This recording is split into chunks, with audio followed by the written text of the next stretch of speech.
여호수아가 백성에게 너희는 자신을 성결하게 하라고 합니다. 그러니까 이 말씀이 우리들의 삶 가운데 우리의 귀에 들려야 돼요.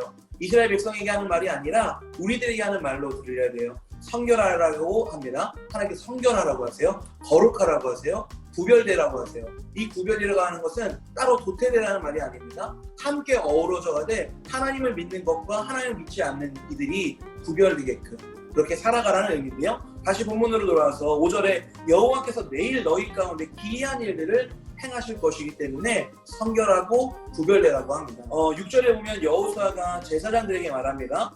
언약궤를 메고 백성의 앞서 건너가라 하매 곧 언약궤를 메고 하나님의 십계명이나 아론의 쌍난 지팡이나 이런 하나님의 지성소에 있었던 그 언약궤 기억나시죠? 언약궤를 메고 백성 앞에 나아가리라. 그럼 7절에 여호와께서 여호수아에게 이제 말씀하세요. 내가 오늘부터 시작하여 이제 약속한 땅에 이르기 전에 이제 하나님께서 여호수아에게 한 말을 여호수아가 백성에게 또 이제 여호수아에게 하나님께서 말씀하십니다. 7절에 내가 오늘부터 시작해서 너를 온 이스라엘의 목전에서 크게 하여서 내가 모세와 함께 있었던 것 같이 너와 함께 있는 것을 그들이 모든 민족이 알리다라고 하나님께서 여호수아에게 이제 요단강을 건너서부터 가나안 땅의 정복이 시작되는 거라는 거죠. 이제 전쟁을 앞두고 하나님의 약속을 성취하는 것을 앞두고 하나님께서 백성들에게는 여호수아를 통해서 성결하라고 하셨고 하나님께서는 여호수아에게 너를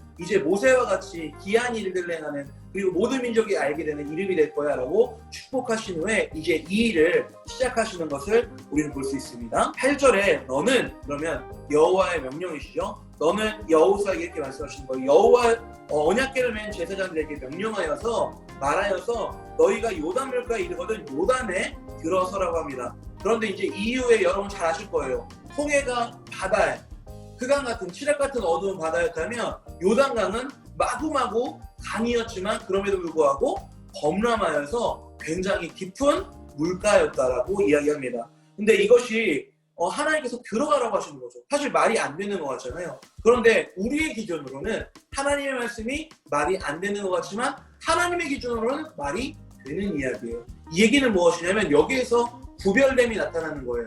성결됨이 나타나는 거예요. 하나님을 믿는 이에게는 하나님께서 이 땅의 눈으로 우리가 바라볼 때 말이 안 되는 얘기지만 말이 되게끔 하신다는 거죠. 아니 말이 되게끔 하시는 것이 아니라 하나님 보시기에는 범람하는 요단강을 언약궤를 메고 건너가는 것이 하나님 보시기에는 정상적인 일이었다는 것을 우리가 기억해 볼 때 하나님의 마음을 우리 한번 생각해 볼 필요가 있고 그 말씀을 따르는 우리들의 태도에 대해서도 생각해 볼 필요가 있는 거예요. 세상에 눈에 보이는 코로나 그것이 우리의 삶 가운데 범람하는 것 같고 우리와 우리의 가족들을 쓰러뜨리는 것 같지만 하나님께서 여전히 우리에게 예배하게 하시잖아요. 이 땅의 종말이 아직 도래하지 않았잖아요. 그러면 여전히 우리는 마음의 중심을 가지고 성결되고 구별되게 하나님의 말씀을 여전히 보라고 하시는 거거든요. 범람하는 이 세계 가운데 여전히 하나님의 말씀을 믿고 나아가라고 하시는 거거든요. 그렇다면 세상의 관점으로는 꼭 이렇게 예배 드려야 돼 이럴 때에도 정말 댓글들이요 여러분 정말 읽고 싶지 않을 만큼 미간이 찌푸려질 정도로 마음이 아플 만큼 많은 이들이 교회에 대해서 이야기하고 있습니다. 그렇지만 그럴 때에도 우리들은 어떻게 해야 되죠? 함께 욕하며 싸워야 될까요? 아니에요. 하나님의 말씀을 여전히 범람하는 강 같은 그 가운데서도 하나님의 말씀을 듣고 하나님의 음성이잖아요. 하나님의 명령이잖아요. 그 명령을 듣고 앞으로 나아가는 거예요. 살아계신 하나님의 말씀을 너희가 들어라. 그래서 살아계신 하나님께서 그 땅을 정복하실 것을 약속하시고 성취하실 것이다 라고 이야기하시는데 여기서 중요한 것이 있어요. 이 이야기를 누가 해줬을까요? 리더가 해줬어요. 지휘관이 해줬다고요. 여러분 지금 누가 말씀을 전하고 있죠? 제가 얘기하고 있죠? 제가 얘기하는 걸 여러분 잘 들으세요 이 얘기가 아니라요. 우리 모두가 하나님의 말씀을 들을 수 있다면 우리 모두가 삶의 리더입니다. 삶의 리더라는 얘기가 무엇인지 아세요? 바로 삶의 리더는 하나님, 살아계신 하나님의 음성을 들을 수 있도록 우리의 삶 가운데, 우리의 공동체 가운데 전하는 것이 우리의 또 리더의 해야 될 일이라는 것이죠. 무엇일까요? 제가 여러분들께, 선생님들께서 여러분들께, 여러분이 여러분들 안에서, 학생들 안에서, 또 여러분의 친구들 안에서, 또 가장 중요한 여러분의 믿지 않은 혹은 믿지 않는 부모님들이 더 계시잖아요. 믿지 않는 부모님들의 삶 가운데 여러분이 그 삶에서 리더가 돼야 돼요. 여러분께서 모든 공동체의 우두머리가 되는 것이 아니라 살아계신 하나님의 말씀을 온전히 듣고 그것을 전하는 자가 하나님의 사람이라는 것을, 그래서 우리가 그 삶 가운데 믿지 않은 이들에게 리더십을 분명히 전달해야 된다는 것입니다. 이것이 여러분 무거운 사명감으로 일하는 것이 아니라 여러분이 하나님 잘 믿고 살아계신 하나님이 여러분과 함께 한다는 것을 많은 이들에게 전달해야 된다. 11절에 보면 보라 온 땅의 주의 언약궤가 너희 앞에서 요단을 건너 가시니, 이제 주의 언약궤가 하나님의 말씀이 들어가 있는 주의 언약궤가, 하나님께서 임하시는 주의 언약궤가 너희 앞에서 요단을 건너가나니 이제 이스라엘 지파 중에서 각 지파에 한 명씩 12명을 체크하라고 얘기하시고요. 이제 13절에 온 땅의 주 여호와의 궤를 맨 제사장들의 발바닥이 요단물을 밟고 멈추면 요단 곧 위에서부터 흘러내리던 물이 끊어지고 한 곳에 서리라 라고 하나님께서 여호수아가 백성들에게 잘 설명을 해주는 것을 볼 수 있습니다. 이것이 이제 일어난 일이 아니라 요단강까지 가기 전까지의 하나님께서 여호수아가 백성에게 한 이야기고요. 이제 나머지 14절부터 17절까지의 말씀을 함께 또 읽고 보도록 할게요. 자, 하나님은 우리에게 믿음의 순간에 무엇을 요구하실까요? 따라해봅시다.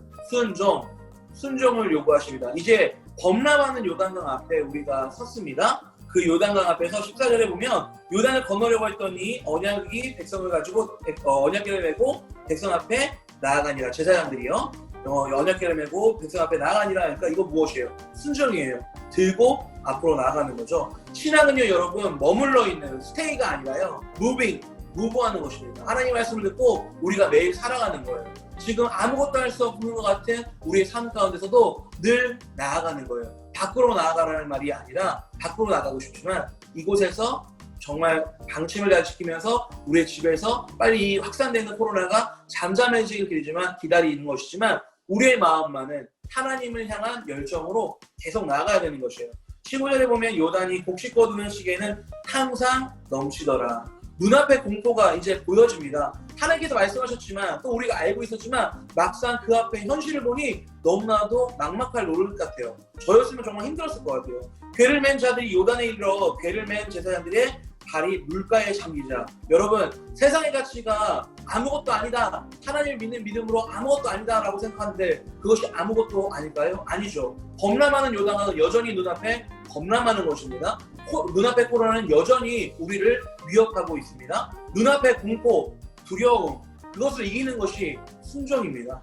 순종이 무엇이라고요? 눈앞에 보이는 현상, 눈앞에 보이는 두려움, 눈앞에 보이는 두려움과 떨림 속에서도 하나님의 말씀을 믿고 우리의 영혼이, 우리의 육신이 앞으로 나가는 것이에요. 더 하나님을 깊이 알기 위해서, 더 깊이 하나님을 알기 위해서 높이 올라가는 것이 아니라 낮은 자의 하나님, 지극히 작은 자의 하나님 곁에 계시는 그 예수님을 만나뵈러 더 우리는 겸손히 낮아지는 삶을 살아가야 되는데, 어쨌든 눈앞에 보이는 그 불안한 요소들이, 눈앞에 가치들이 있지만 어떻게 되나요? 15절에 제사장들이 그의 발이 물가에 잠기는 순종을 행하죠. 어떻게 됩니까? 곧 위에서부터 물이 흘러내리던 물이 그쳐서 사르단에 가까운 어쩌고저쩌고 하면서 결국 뭐예요? 한 곳에 물이 쌓여요. 온전히 물이 끊어집니다. 그리고 백성이 여리고 앞으로 나아가는 것을 우리는 볼 수 있습니다. 17절에 여호와의 언약궤를 맨 제사장들은 요단 가운데 마른 땅에 굳게 섰고, 그 범람하던 강이요, 여러분, 인간의 생각으로, 인간의 논리와 인간의 경험으로 가히 하나님의 일들을 이해할 수 있습니까? 하나님은 이런 분이십니다. 눈앞에 보이는 현상과 두려움도 단번에 끊으시는 하나님이에요. 그 하나님을 믿는 우리가 되길 원합니다. 그 하나님을 믿는 이스라엘 백성으로 끝나면 안 돼요. 그 하나님을 믿는 내가 되어야 돼요. 믿으십니까? 눈앞에 보이는 현상이 너무나도 두렵고 우리를 삼키려 할지라도 하나님께서 가라고 하시면 우리가 가면 되는 거예요. 가는 것이 무엇이라고요? 바로 이 예배입니다. 예배를 통해서 하나님께서는 코로나를 단번에 끊으실 것을 저는 믿어요. 여러분 믿으십니까? 믿으시기 바랍니다. 하나님께서 하실 수 있습니다. 하나님께서는 마른 땅을 예비하신 거예요. 범람하던 강을, 사람을 모두 다 하나님 말씀 믿고 갑니다 하고 나서 다 죽여버리기 위해서 그 강으로 가라고 하신 것이 아니라 하나님께서는 바로 마른 땅을 예비하셨다는 것을 그 마른 땅을, 그 물 아래에 있는 그 마른 땅을 우리 인간은 볼 수 없어요. 하지만 하나님께서는 분명히 예비하셨고 그것을 밟고 가라고 얘기하셨다는 것을 볼 때 그것이 언제 보일까요? 믿음으로 순종의 열매를 먹음으로 마른 땅이 보이는 것입니다. 우리 인생 가운데 두렵고 떨리지만 눈앞에 보이는 코로나 현상은, 경제적인 어려움은, 정치적인 혼란은 부모님의 길을 통하여서, 입을 통하여서 우리의 귀에 들림으로 말미암아 불안해할 수 있어요. 범람하는 강처럼. 하지만 하나님께서는 말씀을 믿고 순종하는 이에게 마른 땅을 예비하셨다는 사실을 우리가 기억했으면 좋겠습니다. 반석이신 이 하나님을 믿으며 나아가는 우리들이 되기를 간절히 소망합니다. 광고는요, 여러분 이번 한 주간도 건강한 겁니다. 육체도 건강하고요, 영혼도, 우리의 마음도 건강한 것입니다. 또 언제 회복될지 모르지만 그날을 기억하면서 또 다음에 봅시다. 빠염. Your face in the crowd.